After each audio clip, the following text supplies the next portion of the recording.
네, 이제 오늘 이 시간에는 코로나 이전과 또 이후로 바뀐 이 화장품 섹터를 좀 간단히 살펴보고, 앞으로 이제 이 시장이 어떻게 될지도 한번 생각을 해보겠습니다. 최근에 이제 2분기 실적 발표 시즌이 진행이 되고 있는데, 화장품 섹터도 이제 부진을 이제 면치 못하고 있죠. 네, 하지만 이제 그럼에도 이 화장품의 매출은 회복 중이라는 기사가 나왔는데, 바로 이제 색조 화장품입니다. 지난 이제 코로나 시기에는 마스크 착용이나 외부 활동 감소로 인해서 수요가 줄어들면서 이 기초 화장품에 대한 수요가 늘어났는데, 최근에는 거리두기 해제, 이제 외부 마스크 착용도 해제가 되면서 다시금 색조 화장품에 대한 수요도 이제 늘어나고 있습니다. 그럼 이제 여기서 말하는 이 색조 화장품이라는 거는 이제 구체적으로 어떤 화장품에 대한 수요가 늘어났다는 걸 의미할까요? 그건 바로 이제 입술에 바르는 립스틱이나 이제 립 틴트 같은 제품입니다. 실제로 이제 지난달에 그 롯데백화점에서는 이제 색조 화장품 매출이 35%나 증가를 했는데, 그 중에서도 이제 립스틱이 50%나 이제 증가를 했고요. 그리고 이제 5월 기준으로 이 올리브영의 색조 화장품 매출은 이제 전년 대비 56%를 이제 증가를 했는데, 자세하게 이제 그 내막을 보게 되면 립 틴트가 이제 94% 증가를 했고, 이어서 이제 볼에 바르는 이어 쉐이딩이 72%, 그다음에 블러셔도 66% 성장을 했습니다. 따라서 이제 여기까지 정리를 해보면, 이제 코로나 시대에는 마스크 착용이 의무화되면서 이제 색조 화장품의 수요가 감소하고, 반면에 이제 마스크를 쓴 피부에 문제가 생기면서 이제 기초 화장품의 수요가 증가했다면, 현재는 이제 마스크 착용에 대한 가이드가 낮아지면서 이제 다시금 색조 화장품에 대한 수요가 늘어나고 있다는 걸 알 수 있습니다. 그럼 이제 이런 상황에서 현재 그 국내에 상장된 이 색조 화장품을 주력으로 삼고 있는 회사들에는 이제 어떤 기업이 있을까요? 이제 대표적으로 잘 모르실 수도 있는데, 이제 CNC 인터내셔널이랑 이제 아이패밀리 SC라는 기업이 있고요. 이제 여기에 이제 하나 더 보태면 클리오도 이제 색조 화장품 사업을 영위를 하고 있습니다. 이제 간단히 이제 한 기업씩 살펴보면, 먼저 이제 CNC 인터내셔널 같은 경우 이 사업 보고서를 보게 되면 이제 입술 화장품용 제품이 전체 매출에서 66%를 차지할 정도로 이제 굉장히 높은 비중을 차지하고 있는데요.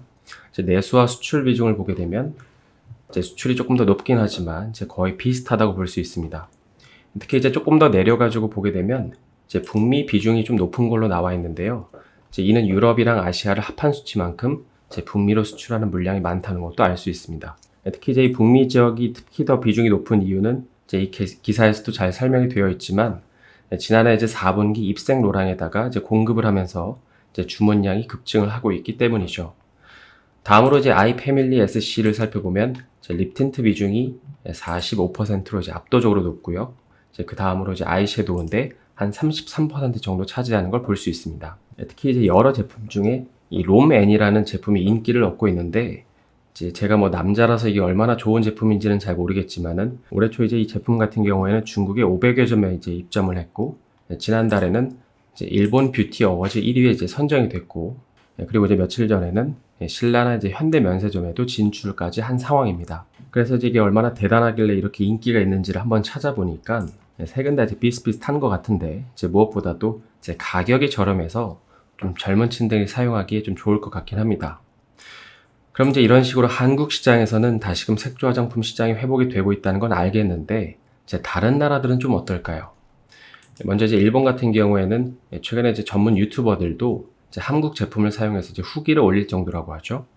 그래서 이제 이 기사를 보게 되면은 마스크팩이랑 이제 립스틱이 인기를 견인하고 있다고 하는데, 방금에 이제 살펴본 롬앤 같은 경우에는 작년에 이제 립스틱 부문 1위를 차지를 했다고 합니다.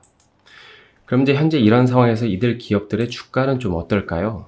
매크로가 안 좋다고는 하지만 최근에 이제 좋아지고 있는 이제 이런 업황을 반영해서 주가는 좀 오르고 있을까요? 먼저 이 아이패밀리 SC 주가를 보게 되면 매크로 영향도 있겠지만 연일 흘러내리고 있다가 이제 조금 올라오고 있고요.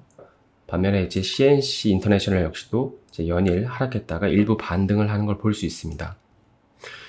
그럼 이제 현재 이들 기업들의 주가는 왜 업황을 반영을 못하고 이런 식으로 이제 연일 흘러내리기만 한 걸까요? 한 가지 이유는 바로 이제 시장의 크기 때문입니다. 여기 보시면 현재 기초 화장품은 이제 이 시장 규모가 거의 5억 5천만 달러인 반면에 이제 색조 화장품 같은 경우에는 이제 6,500만 달러밖에 안 되기 때문이죠. 그러니까 시장 간의 비교를 해보면 이제 색조 화장품 시장은 기초 화장품 시장에 비해서 10분의 1밖에 안 되기 때문인 것입니다.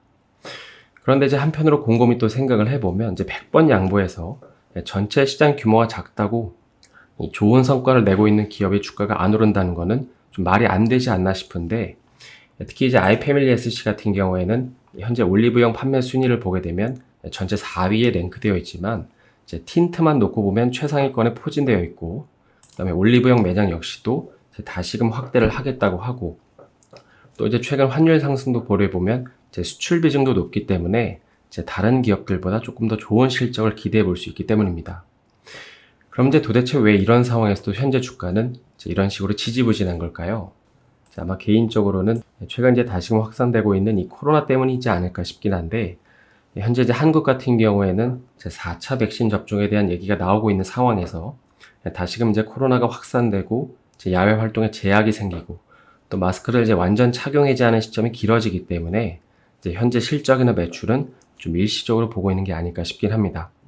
그래서 이제 당분간은 코로나 추이를 봐야겠지만, 만약에 현재 추세가 꺾이지 않는다면 충분히 탄력적으로 좋은 기대를 해볼 수 있는 기업이 될 수 있지 않을까 싶기도 합니다. 오늘은 이제 최근 화장품 시장에서 주목할 만한 점 한 가지에 대해서 좀 살펴봤는데요. 오늘 영상이 도움이 되셨다면 좋아요와 구독 부탁드립니다.